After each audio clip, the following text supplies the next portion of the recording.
Let's go. Asteroid of fear.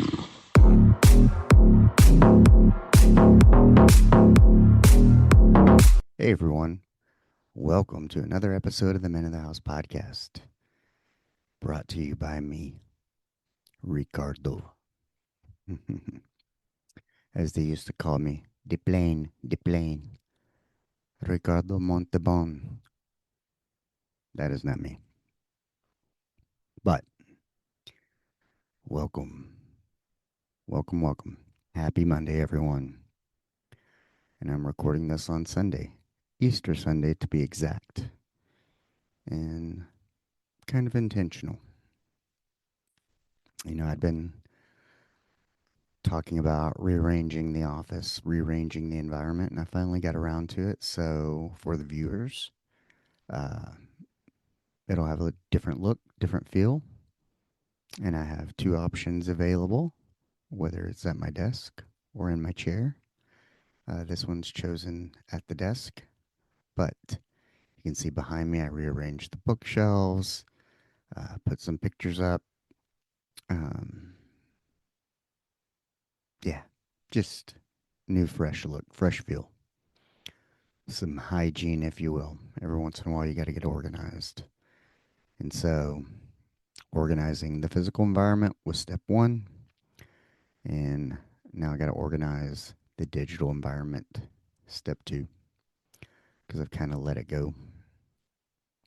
And that's on me. And that's okay. Um,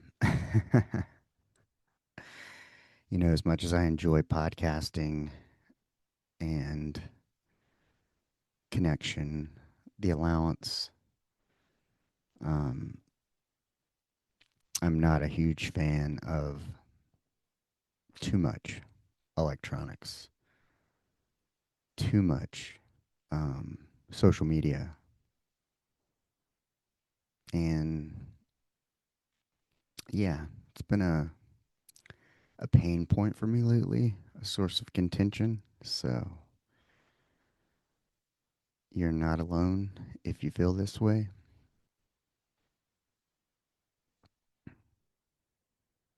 Hmm. I actually deactivated my social media for the weekend. It's like I don't even want to look at it. I don't even want to deal with it. Just too much. But I'm kind of in this place of let's get back to basics and just start doing action. So I spent a lot of weekend doing action. What did I do? I achieved a couple of Uber bonuses, which was nice. Worked my tail off for that. And dear Uber, man, you have got to make it make sense for me. Between Uber and Walmart, it was no bueno. Let's just say. I'm unsure how their algorithm works, um, how, let's say, orders are assigned, but sometimes things just don't make no sense, you know? I was at Home Depot and picking up two orders there, and then they hit me up with an order from a restaurant like inside the same shopping center as the Home Depot. Yet when I leave Home Depot, instead of going to the restaurant to pick up the order and then jump off from there to deliver all three orders, it sends me to deliver a first order of Home Depot, like a mop head or bucket, then sends me back to the restaurant to get the food, and then sends me to deliver like 10 bags of potting soil and the food last. Make that make sense. It doesn't. Yeah. So little things like that. And then what was it? My last one was, I think it was Friday night. I was like, It was a triple from Walmart. I didn't know it was a triple. You don't really know um until you like accept it and open it and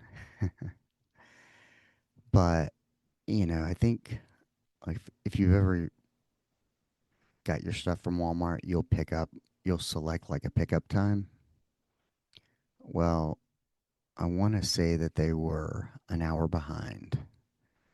And so I'm sitting there, and this is like 9:30 at night, and I like flag someone down, and they're like, "Oh, they're still picking the order. That's why." So I hadn't even been picked. Like Walmart was an hour behind, basically. And the guy comes out at like 10:30, and is like, "Hey, man, like you can't check in after 10." I'm like, "I've been checked in since 9:30. I've been here for an hour, waiting for these three orders." And he finally comes out with the orders, and one of the people had canceled because it was just too long. And then, I feel bad because here it is, like damn near 11 o'clock, and I'm dropping off people's groceries and then having to ring their doorbell. And, some of these houses I deliver to, you can see through the front door. And, they're asleep. There's no TV on, nobody's in the living room or anything like that. And so you're essentially waking them up to come and have to put groceries back because Walmart was running an hour behind. hmm But the sad part is me as the driver, the deliverer, I get to suffer the consequences as it relates to tip and or comments because, you know, they only see that, hey, it took this long to get here from this person. People don't usually say, oh, it's because Walmart was running an hour behind or because Uber's algorithm of the order in which they send people to drop shit off is off. Nobody ever thinks of that. I actually had one person, one customer. I was on, it was like three orders. Yeah. And one customer said, why don't you just wait to deliver my food when it's fully cold? Hmm. Yeah.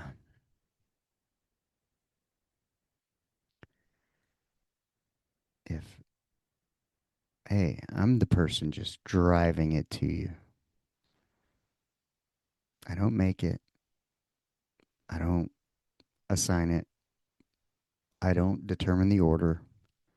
I accept and I deliver.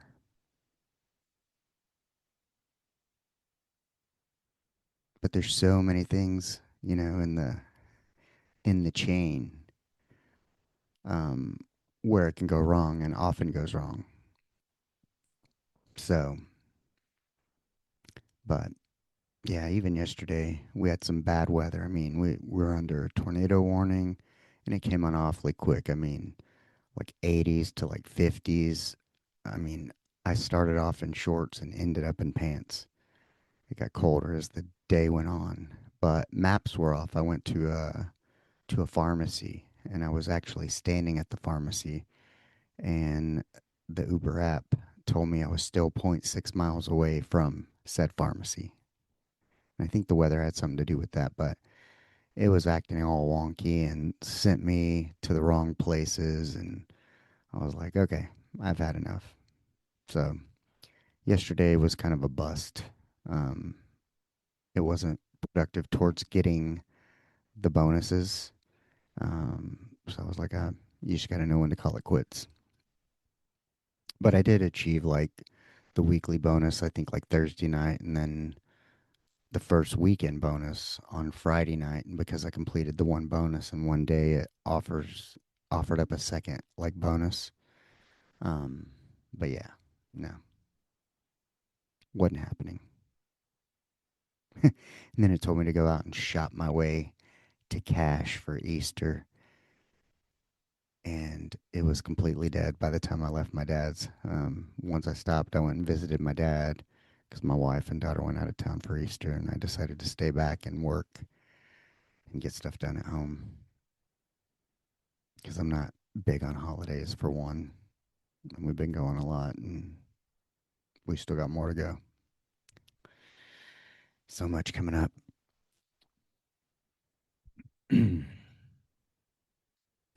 But anywho, outside of my Uber adventures, um, continuing to work on my certified end of life doula certification and filling in here and there as I was called this week um, to be a caregiver for someone because their caregiver called in. And it was a person who had been there before, so I was familiar. And um, yeah, it was one of the favorite things I did all week, showing up for someone in need.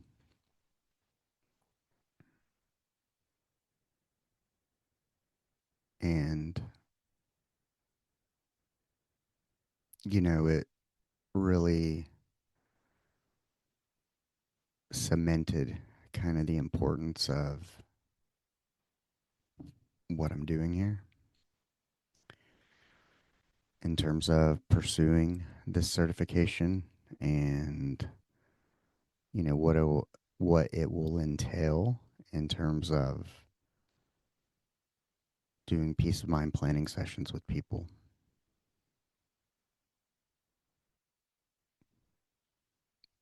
It's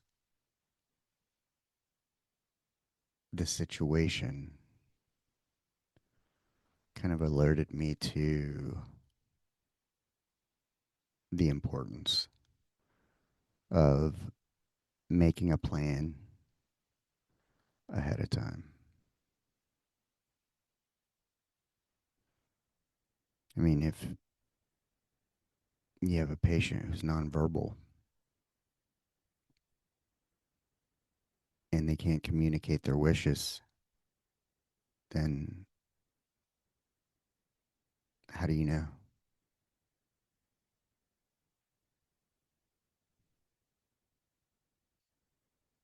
Our inclination is always to fix, especially as a man, we want to fix things. What do they train doctors to do? To fix. And if you don't have a plan and you're nonverbal, they're going to fix. They're going to keep you alive, even if you may not want to be alive.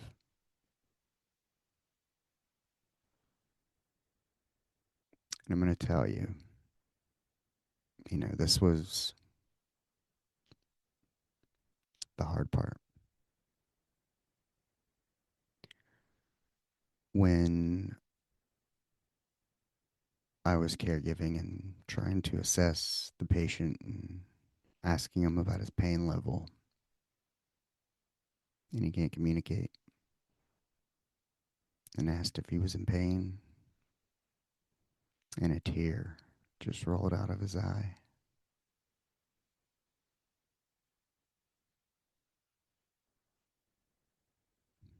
It was heartbreaking,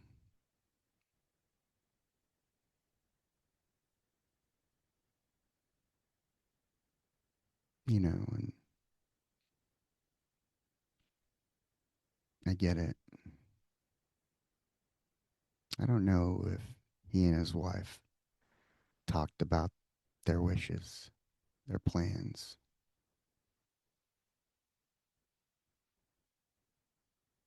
but what I do know is he's unable to communicate. And if he wanted something different, he couldn't get it. because,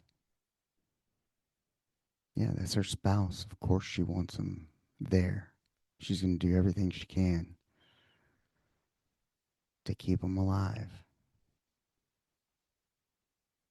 Maybe as opposed to allowing nature to take its course if it's a natural death.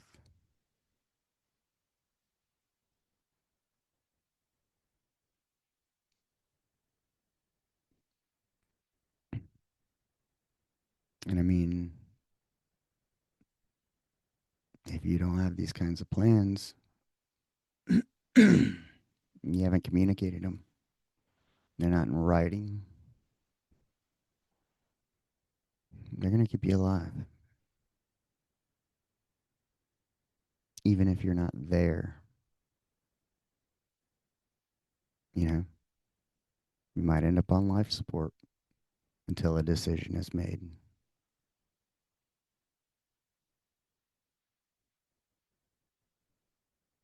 And I know it's something we don't want to think about.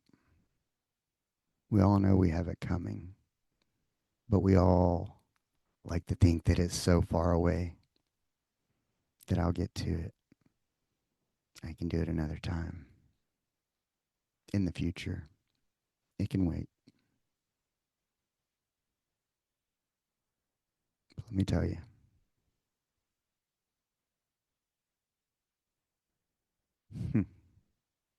we as humans, we love predictability. It's not how life works. It's not how God works.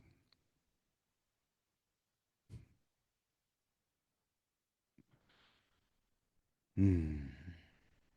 You don't ask for patience and it automatically appears. No, you're put through a struggle to learn patience.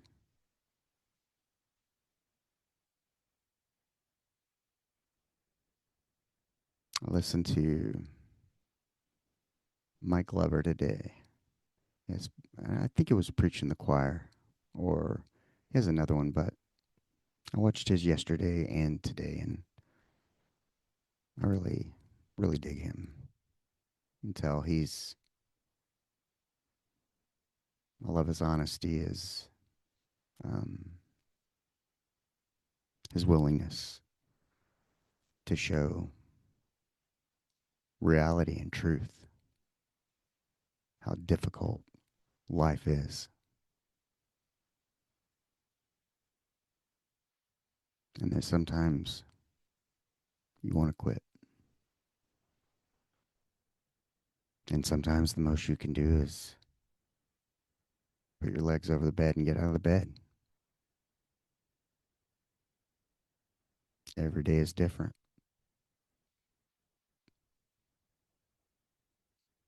I didn't do what he did for a living. He was a Green Beret, and you got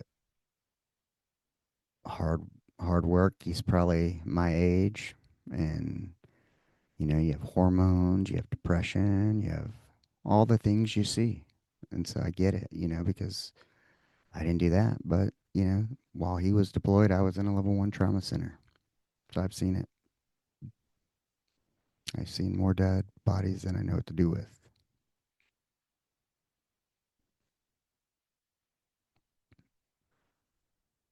And, you know, my nerves were so shot, and my testosterone. I actually had a doctor's appointment this week, my 6 month follow up, and I thought I was like at a 90 or 93 was my lowest. It was actually a 40 something. So yeah, at one point in time, my testosterone was 40, 43, I think.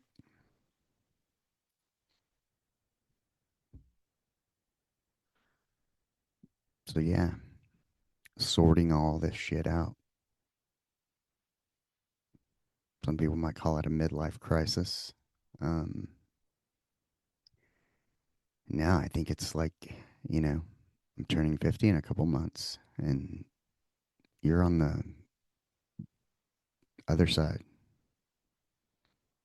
of the hill, over the hill, as they call it. And yeah, it's a little frightening. a little scary to know there's less and less time.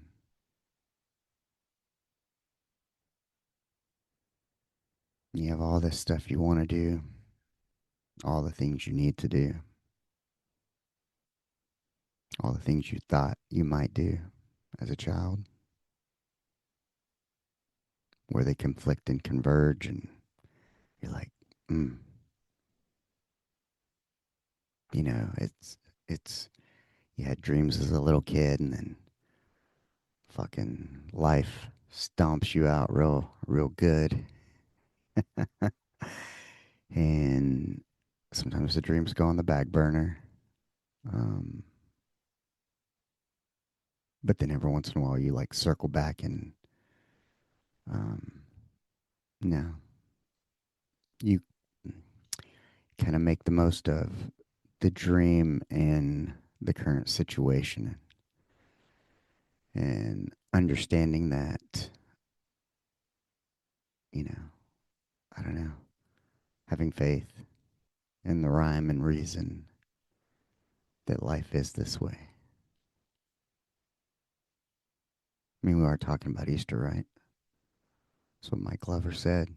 Everybody wants the Sunday, the redemption, the rising, but nobody wants the Friday, the suffering, the pain, being nailed to the cross. Yeah, that's where I'm at. I am carrying the cross,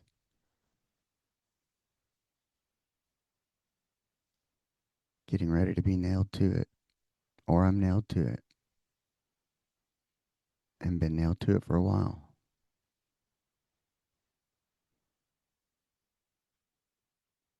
It's been rough.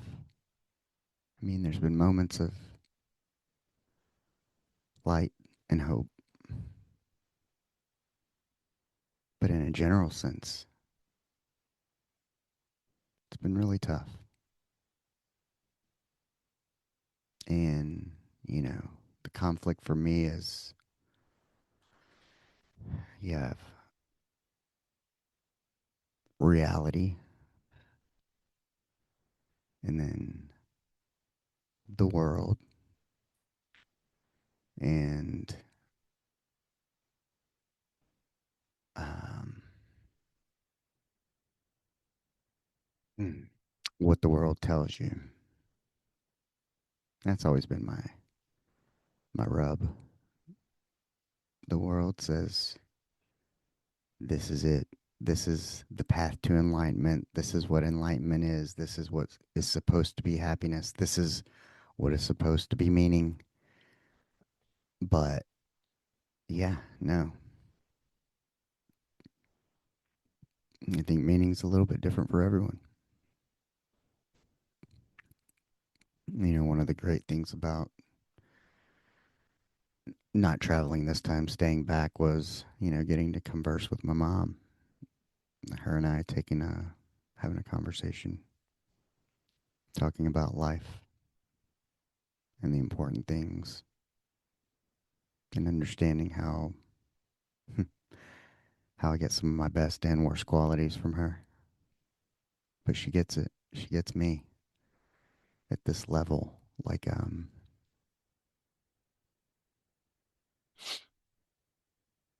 we were talking about the world. Uh, oh, yeah, it was the Home Depot order. So, if you're aware, if you've ever gotten anything from Home Depot or Lowe's online, uh, they send it to your email. You get a code, and they have these lockers, and you go punch in the code or scan a barcode, and the locker opens, and you get the goods, and you're on your way. Well, I think I mentioned before earlier in the podcast that I had like 10 bags of potting soil, and obviously they don't fit in a locker. And there's a young gentleman putting a buggy away, and I'm like, "Hey, man, I'm an Uber driver. Like, I know I see the lockers; they're by the buggies." And I'm like, "Where would one go to pick up 10 pallets of sand or potting soil? Because it obviously won't fit in a locker." He's like, "Oh no, man! Like, usually are like there, the lockers. That's where people pick up. But outside that, I don't know." And then he just walked off. Mm-hmm. Fucking customer service at its finest. Way to go, Home Depot. And, you know, how? Why? Do you not know? You work here. This is your business. This is what you do. You can't figure it out. You can't ask someone. You got a fucking walkie talkie, handheld radio. Everyone does. And, it just irked me. Like my mom and I were talking, like, I don't know what it is. Like, people just, I know I've told this story, but it was like when I was the manager of the clinic and there was a snake out there and it ended up being a rubber snake. But I went out there and I was prepared to remove it because I run the clinic and I'm responsible and we can't call a snake wrangler. And sometimes you just gotta, you gotta go for it. Um, you gotta have like some ownership, self pride, and self respect go into that. Like, no matter what you do it well. It's like you don't see how your service fits into everything. Like, you're not seeing the meaning, you know? It was like when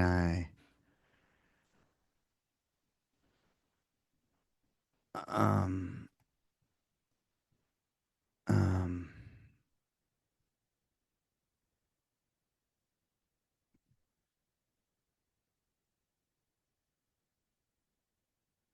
I don't know. I had to text my wife real quick. She's on the road. I think she tried to call because my face glitched for a second.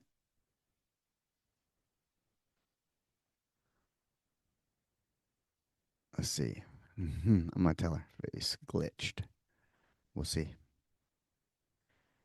Um, let's get back on top, back on track. So, you know, I deliver all this potting soil and stuff to an elderly lady. Let's say I was her neighbor and she needed help like getting it from her car. It's something I'd probably do for free, you know? But she ordered it through the app and I just happened to be the delivery driver.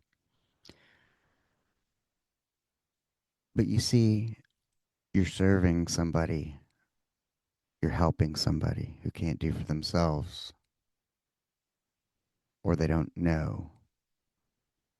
But like this guy, um, you know, this guy, he doesn't see the bigger picture. And that's where he works, and that's his job, you know? He doesn't see that, like, I'm the solution to this person's problem. Not only am I the solution, I'm actually getting paid and assigned and told by the company and its mission statement that Your job is to make sure the customer has a great experience and to serve them. And yeah. And so it just blows me away. Like I just don't get it.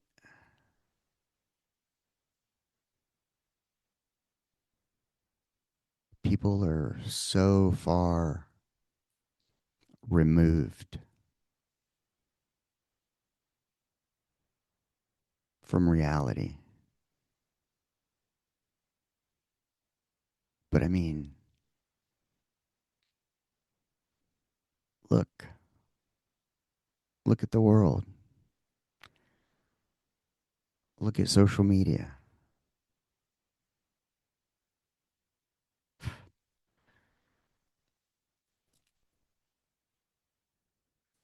Man, I was watching a podcast or listening to one or the other. And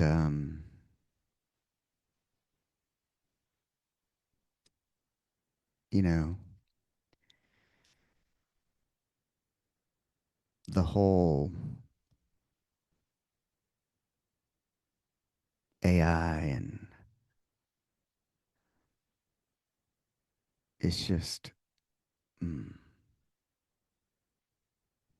my brain. That's how much it impacts it.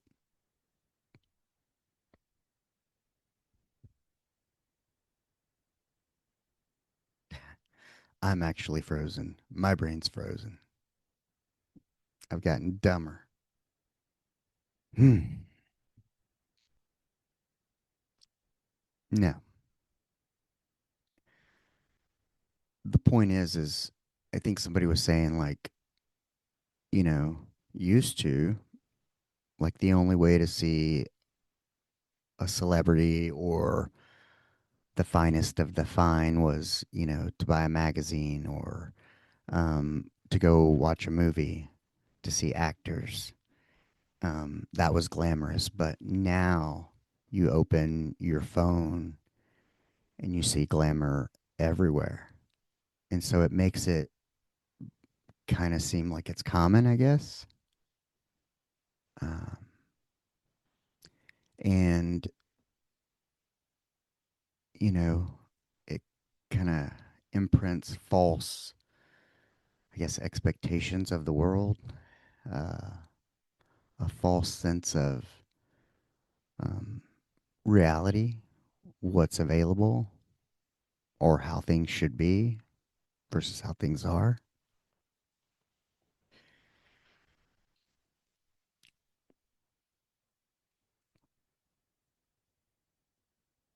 Everything seems common, so you know,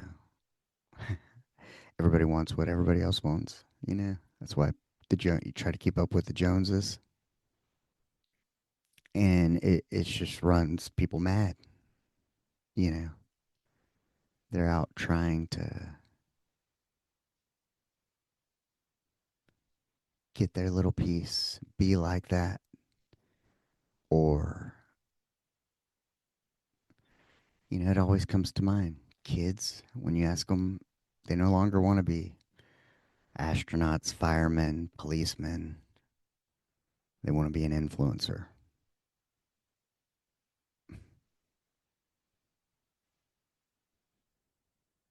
Yeah, but influence to do what? Like Kim Kardashian. She's an influencer. What? For her brand of underwear, undergarments. It's like, is that useful to the world? People need clothes. Yes. You need to be clothed, let's say as a human need. But when you get down to it, in terms of luxury and price, and as it relates to influence, you know, how about if you're a person of influence, it should be for something positive, like making the world a better place, you know, finding the cure for cancer. Um, yeah, things like that. That should be what an influencer is. Influence to do better, to be better, not influence to get more so you can be more like the other mores, where it's always more, more, more, that kind of thing. Yeah. And through all this, though, I did find a great deal of satisfaction. You can probably hear it in my voice. And if you're watching, you can see it on the screen. It was like my little aha moment.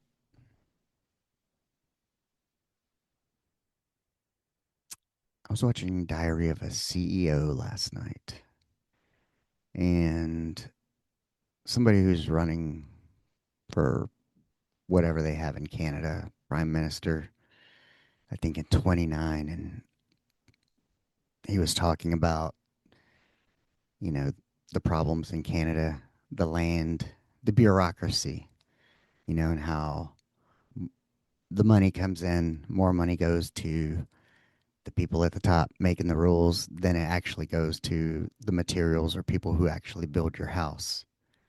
You know, it takes like 7 years to get a fucking permit to build something. It's ridiculous.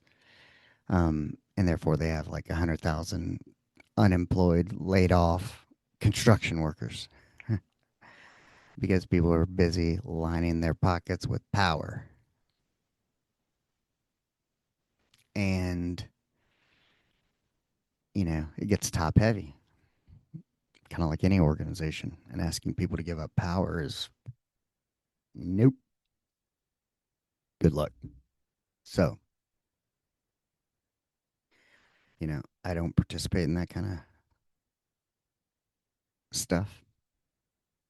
But, as they were discussing this, AI obviously comes up, and jobs, and um, the pursuit of passion, and universal income, and what would people do, and they could pursue this, that, the other. Um, Things that have meaning, things that we have passion for, like such as the arts for some of us. Um, but, my little aha moment was when you're on your deathbed.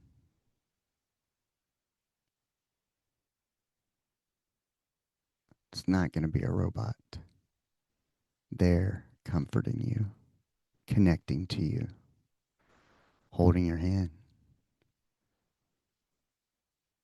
trying to understand what's happening, giving that empathy, the kindness, compassion, and love as a person transitions out of this dimension.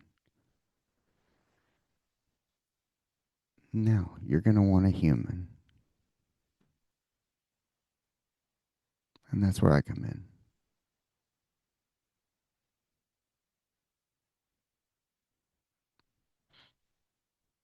You know,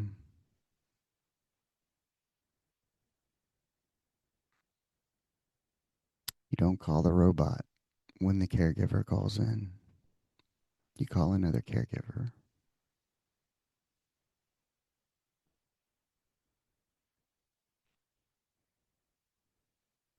And when it's that time at the end, there's going to be people, not robots. There's going to be the people who loved you, who cared for you. And if you have no family, you might have me, like Buck.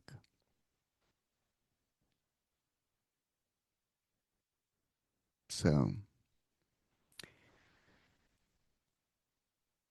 that's what's important.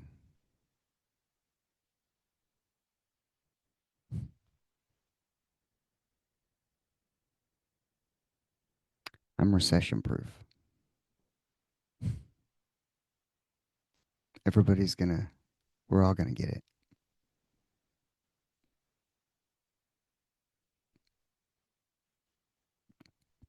So yeah,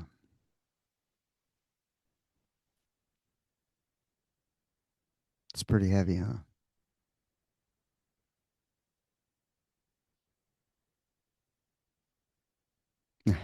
A hell of an aha moment, I guess. But I was in a book club and, we were talking about things that supercharge you, that refresh you. For me, it's connection, going to a concert, going to see Kyle Smith, meeting strangers in the crowd,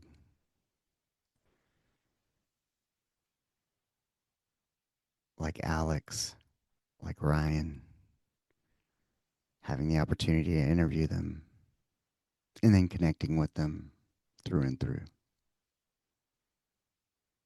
That's the meaning. That's love. That's what I love. That's the realm I work in.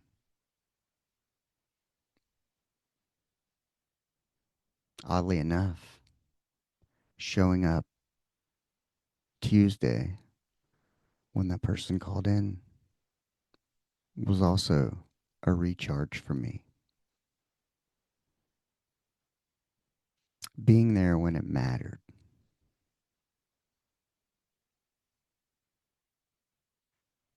that's what matters to me. I'm a lot of things. I've done some horrible things.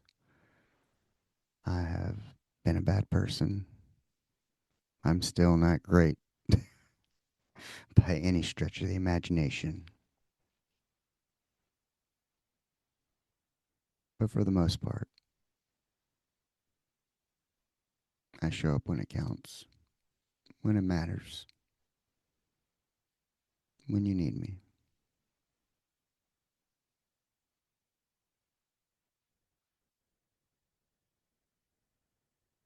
And, that's what I have to offer.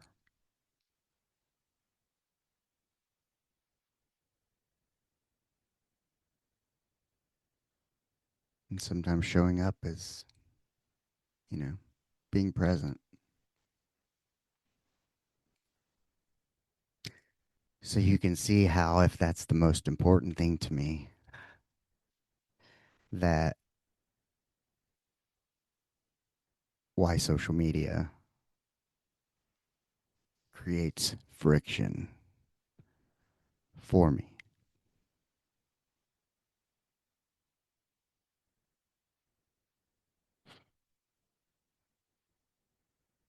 Because I think, you know, I don't know,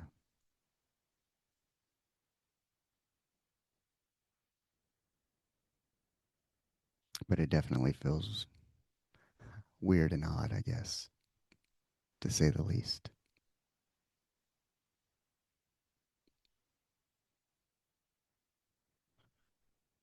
Hmm. And for me, it's a matter of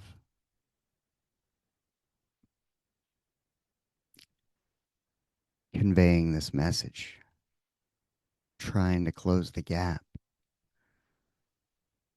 Sometimes I feel like the harder I try, the bigger the gap gets in terms of mm,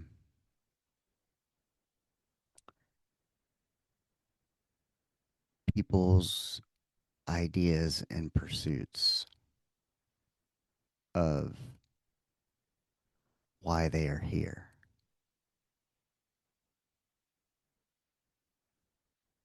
You know, I mean, for me, it's like, you know, life has always been about meaning and purpose. Like, you don't do things just to do them, they need to have a purpose. find myself watching less TV and watching more podcasts because for me, it's learning. That's what I like. You see behind me, I'm watching Arthur Brooks. My man Scotty G sent me a screenshot of a book, his new book, and I guess to promote said book, he's making his rounds, and so I listen to him, listen to a podcast with him, and watching another one now. But yeah, purpose and meaning. Like I never really did stuff just to do it. Always felt like there had to be intention and purpose behind it, and that's what made it meaningful.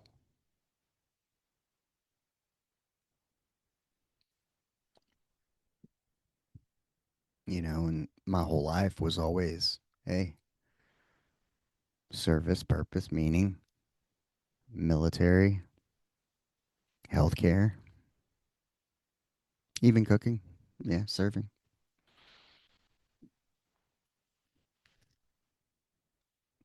But I'm unsure what, I don't have the pulse of others, you know, what they think the meaning of life is or what they're here to do.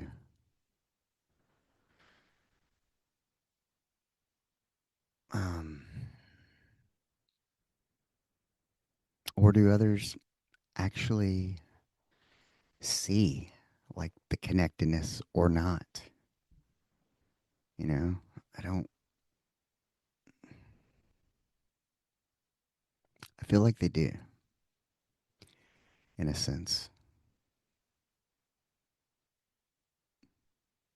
but some of the actions when I'm out in the world make me think otherwise. Like make it make sense. Like with Uber, it's like, come on, man.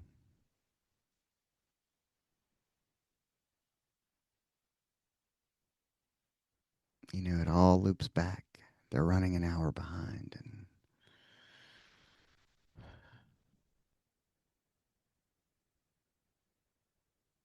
it's like, I think some people, they're just existing. They haven't asked themselves those existential questions. Maybe they don't have the aptitude. I don't know.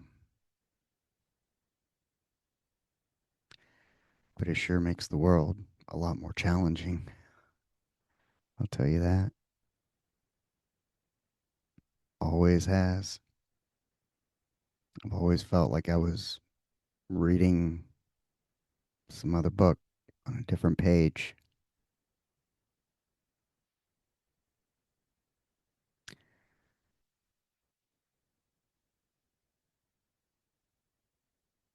But, I think some of it is,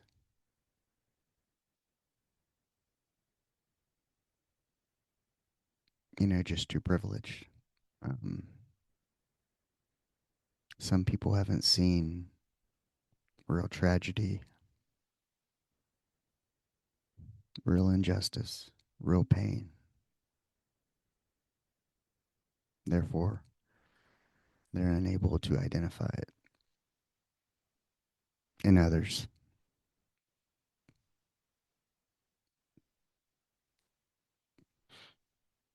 Subsequently, not understanding how they contribute to it, to the problem.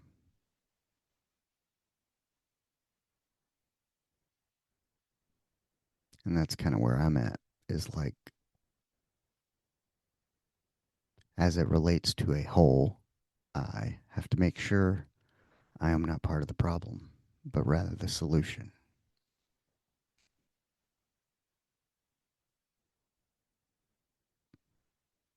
And the only way to get that solution out there is through talking.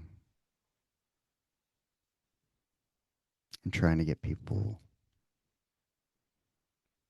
to understand,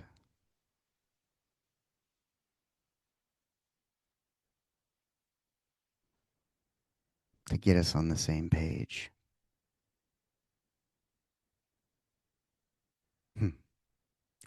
Like, so we could live in harmony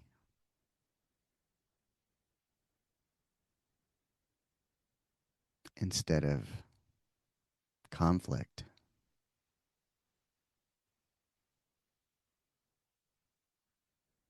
Hmm. I was like, ooh, but harmony doesn't sell. Oh, yes, it does. Ebony and ivory. Yeah, it pays. Harmony pays. So does conflict. We just got to get harmony to pay out a little bit more. That's it.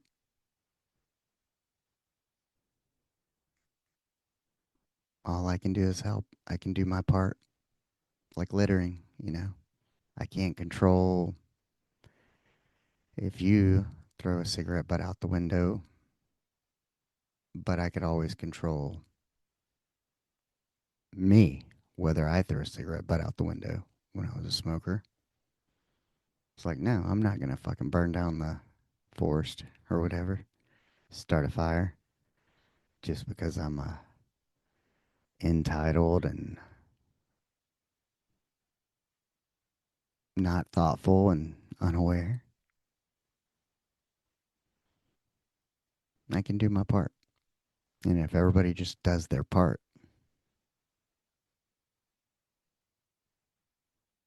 it'd be a little bit better place.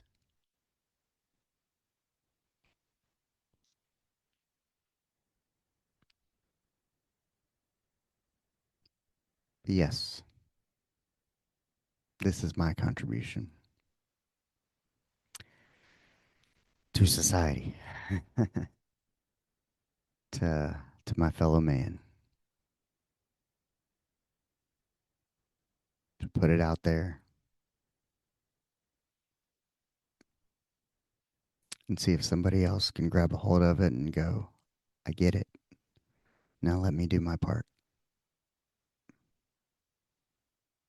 and pay it forward and pass it along.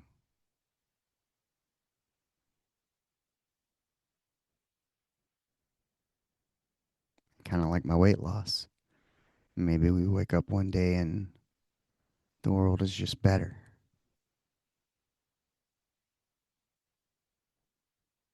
You know, somebody mentioned, and I've mentioned it before. I mean, it should not take a natural disaster to get people to unite and come together.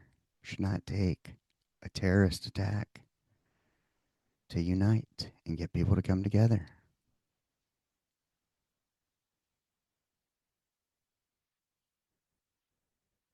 No.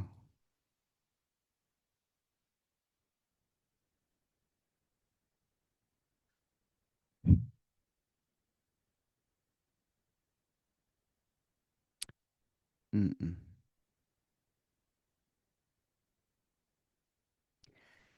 It should take very little. It should be as easy as that's happened to me. I don't like the way that feels. I'm not going to do it to another person.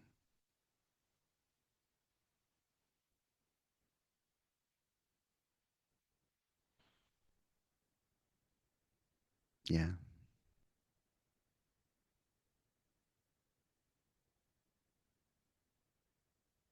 I don't know, world.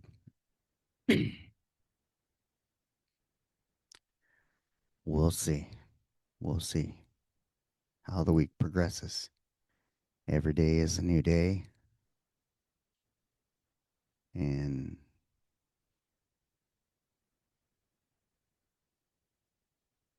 none of us are promised tomorrow.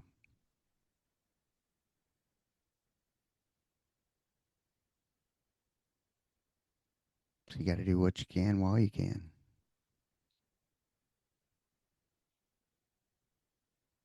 and pray to God that it lands somewhere useful to someone who needed to hear it. Give somebody hope.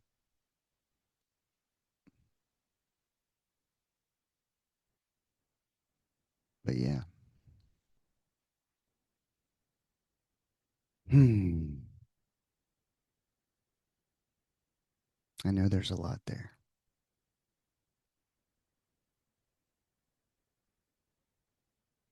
Some food, just sit on it as some food for thought, how it relates to you.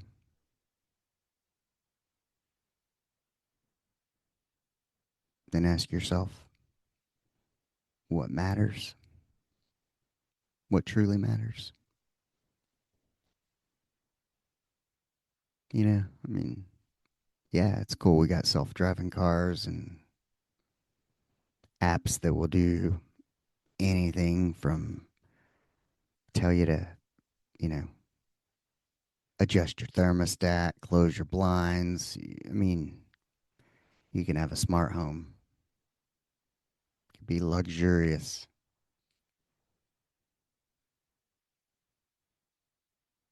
Everything's on easy. But hey, like when the Uber app went out, I went to three, and they were like, "You're like the third or fourth driver who's come here. Like, it's broke on our side. Like one thing messes up, it all messes up. You can't rely on it. Get the bug. you know, it's like we as humans go. Like when you're sick, you're like, oh, I just got the bug. But in an electronic system, you get a bug, shit starts going haywire. It doesn't do what it's supposed to do. So what's going to happen when we build machines that are more accurate and better at doing things than humans, and they get a bug?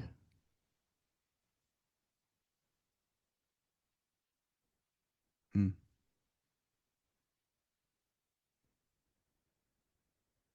Can't put them in jail. Can't incarcerate them like we do humans for doing wrong things.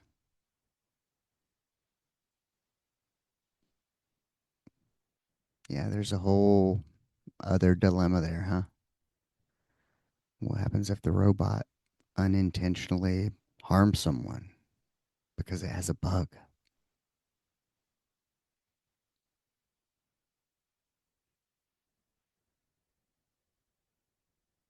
I'm sure our our best and brightest minds are out there addressing this, right?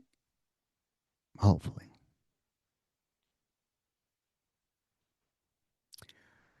But I'm not going to worry myself with that. I'm going to do me.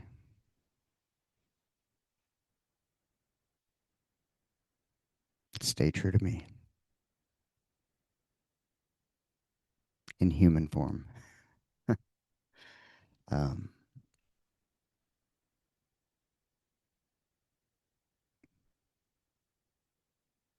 and if you need me, you can call me and I'll show up. So, hmm. Once everything is done, once I get my certification, I'll be putting more out there on doing these peace of mind planning sessions and how to get one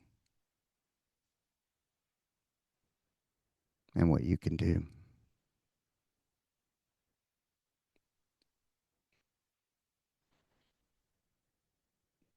That way, you have some peace of mind. Going back to the beginning.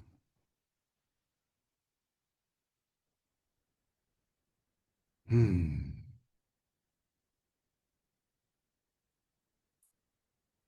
Because as humans, we like to have control. We don't like things that are out of control. And this peace of mind planning is essentially a way to give you back some control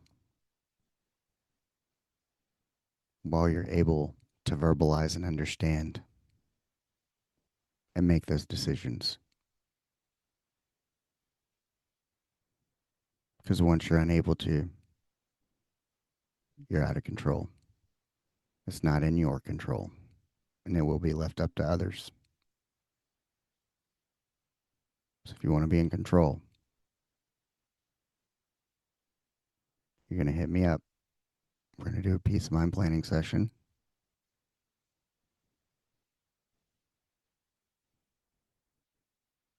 You're going to tell your friends about it and every family member about it. We're going to do one for each of them too.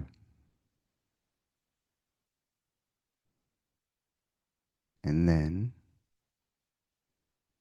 should any of your family members, friends, relatives, loved ones, anyone you know need that support, guidance, caring, someone to hold space, you're going to call me and I'll be there. Whenever you call me, I'll be there. Right? Because I'm the guy that shows up.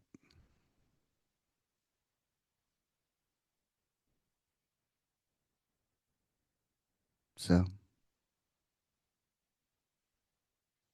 until then, go out and be the person that you want to meet. I love you guys. Thanks for listening. Thanks for supporting. Please like, subscribe, share. Get more people onto me. I'll reopen my social media. Because as much as I hate it, if I don't do it, then the people who actually need me won't be able to get to me and won't be able to find me and won't be able to access me. And I can't have that because nobody should die alone.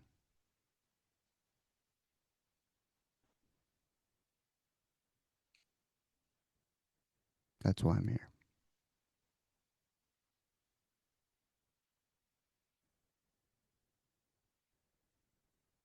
So I'm actually going to do that now. I'm going to reopen my social media because as much as I hate it and a lot of things surrounding it, there's somebody out there who needs that access to me.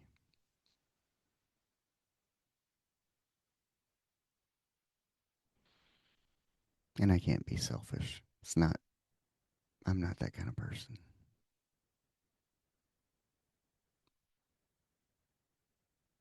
Mm-mm. I'm not the guy you ask a question and it's, I don't know, and walk away. No, I'll figure it the fuck out.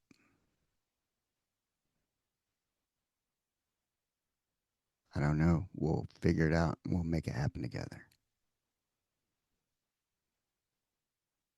Just like Buck. I don't know what's going to happen, where it's going to go. I don't know the meaning. God just said, will you show up? And I said, yes. Okay. So here I am, showing up. Don't know where it'll go, but all I can promise you is that I'll be there, right beside you, till the end.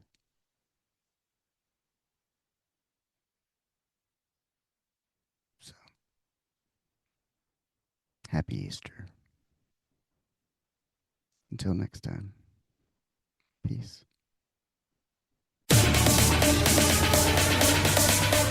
Hey, go. Asteroid of fear.